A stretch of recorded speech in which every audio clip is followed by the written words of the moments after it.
Okay, mathematics of ESP.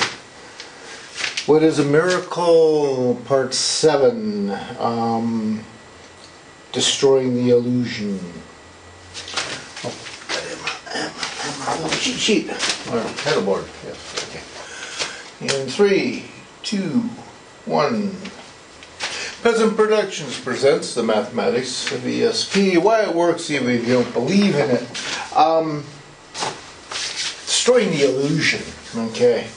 Why you need to change your whole mindset if you want to create a miracle. Okay, like I said, the preachers and the governments, the preachers tell you got to come to them. The governments tell you they're a fraud. The lawyers, the insurance agencies, I mean, there's a real thing, okay, to stop and think about. An insurance company, what do? They accept your money, okay, because they are promising to pay you should a certain set of circumstances happen, and you have paid money to cover that eventuality does actually happen, and you need the coverage. Therefore, they're kind of dealing with the whole idea. They're prophesizing that you're going to have an accident down the road. You're going to have a weather event down the road. You're going to have an earthquake, whatever. It doesn't matter what it is, even medical stuff. You're going to have cancer, so you need to pay us $1,000 a month so that when you get cancer, we're going to actually remember to help pay your doctor bills and all of that. Okay? They may or may not pay. Okay? Insurance companies are about as sly a con artist trick as you're ever going to find, because when they start going broke, they suddenly start telling you, oh, down here in the fine print, didn't you read this? Your hurricane damaged Sandy hurricane damaged home had termite damage, so you're not covered because it collapsed because of termite damage, not because it got hit by a wall of water and 120-mile-an-hour winds. No. It collapsed because it had rotted timbers way down underneath here. Okay. And of course, if you argue it, then they step into the court system, which is rigged in their favor. And 20, 30 years down the line, you finally get $20 for your $2 million you spent trying to get that $20.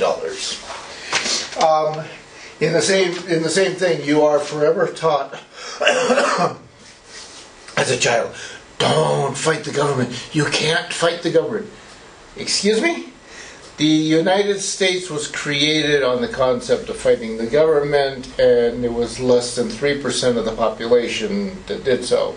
The French Revolution, the people fought the government, and they created the French Constitution. Myanmar just recently had a revolution. The Ukraine just had a revolution. Egypt just had a revolution.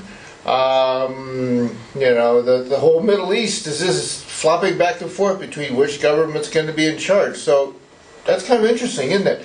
You can't fight the government. You can't fight law. But every time you turn around, somebody somewhere on this planet is doing just exactly that. Okay. So let's look at another angle of the solution. Okay. 1983, I created a thing called the International Space Station. I wrote a single one-page letter. I knew that the United States government wasn't going to take my idea, and it wasn't going to buy my idea. They were going to call me a 24-year-old snot-nosed kid. What can I possibly know? Especially since I wanted something for peace, not war. I wrote it to steal. They stole it. I wrote it directly to President Reagan. President Reagan, 4 months later, maybe 5 months later at the most, got up and announced that instead of shutting down NASA, NASA had a new direction, a new mission. And then he proceeded to read, basically word for word, that letter that I wrote, excluding the fact that it was a letter that came from me, and put it together and kicked it out there to the world. Okay, it is now 34 years later. Okay, what do we have? We have the illogical conspiracy theory people running around screaming that NASA is fake, and there's a ceiling at 2 miles over our head. Nothing can go higher than 2 miles. So there's no sun, there's no stars, there's no moon. It's all fake and a fraud, and it's all a Hollywood setup. Obviously, those people have never gotten in an airplane and gone anywhere. Obviously, they've never gotten in a boat and gone anywhere. The flat earth people are in the same problem. They scream, it's a flat earth, and the United States has got this conspiracy. North America was theoretically discovered in 1492 by Christopher Columbus. It was actually visited way prior to that by other civilizations, which means human beings have been sailing around the world for probably the past 1,000 years at least, if not longer, when you consider the genetic link that goes from Africa all the way around the planet. Both by land and by sea. There's an awful lot of islands, folks, that have populations on them, okay? There are places like Australia that are not connected to anything, so somebody had to sail to get there. At 11 years of age, okay, 1969, I went ahead and started thinking about becoming a world solo sailboat sailor. I wanted to sail around the world by myself in my own boat. To this day, there is no law preventing me from walking down and buying a boat and sailing around the world by myself. So, flat earth people are afraid to go down and get in a boat and go sail to Arctic or Antarctic and take pictures of these ice walls. Okay? That is how illogical you people literally buy bullshit. Okay? You know? I mean, a flat earth person thinks that a country that has been in existence for 241 years has for 1,000 years been running a con game and telling everybody it's a round planet when it's actually a flat planet. Okay? Yeah. There are what? There's 15 countries involved in the International Space Station. It's totally in peace. There are what? I believe 7 or 8 nations that are actively involved in sending rockets up into space. Satellites up into space. Exploration vehicles up into space. So the flat earth people are screaming, and the people that, you know, oh, there's a ceiling, NASA's all fake, are totally deluding themselves at the idea that, you know, what about all these other countries? Are you saying all these other countries are part of the mythology and the fakeness, and you know, they're spending billions of dollars a year to create an illusion? Yeah, okay. So that's why I say, yeah, you people are quite willing to buy BS. P.T. Barnum, a politician. Yes, P.T. Barnum was a politician, and then he created his circus. There's a sucker born every minute. Okay, and there's definitely an awful lot of suckers on this planet. You folks like to buy anything, okay? Human beings cannot work together in peace.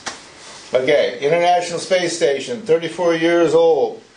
Originated with 7 countries, has now more than doubled that at 15 countries involved.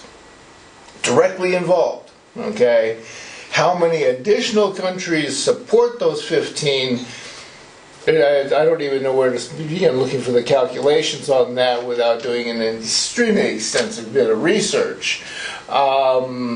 I mean, you know, you could have somebody in Swahili land, and you know, or any one of the African countries decide that they want to become a part of the International Space Station, and their country has absolutely nothing involved in space exploration, and the person gets up, walks out of that country, goes into another country, and starts going to school or whatever's necessary to learn to be a part of it. Just that fast. So that involved that other country just that easily and quickly. And the International Space Station, as it goes around the planet, the way way an orbit works. It passes pretty much over everything except Antarctica, which means it passes over every populated place on this planet. Anybody can look up in the sky at some time of the day and know that that space station is probably going overhead, which means you have an object of peace, not of war, of peace, absolute peace, going over your head. Something to look up to. Yeah, look up. Okay? Feel enlightened. Look up. Stop looking at the cross and look up.